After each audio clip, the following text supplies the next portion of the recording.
নমস্কার, দেখুন আমি একটি বড় রাবার বাগানে দাঁড়িয়ে আছি। আমার চারিদিকে শুধু রাবার গাছ আর রাবার গাছ।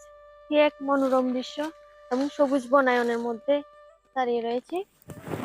আমাদের ত্রিপুরা রাজ্যে বেশিরভাগ লোক, বিশেষত উপজাতি গোষ্ঠীর লোকেরা এই রাবার চাষ করে তাদের জীবন জীবিকা নির্বাহ করে এবং আর্থিকভাবে খুবই উপকৃত হয়। এই রাবার শিল্প ছাড়া ত্রিপুরা অন্য কোনো শিল্প নেই যার মাধ্যমে মানুষের কর্মসংস্থানের ব্যবস্থা করা যেতে পারে। তাই দিন দিন এই রাবার চাষের গুরুত্ব বৃদ্ধি পাচ্ছে।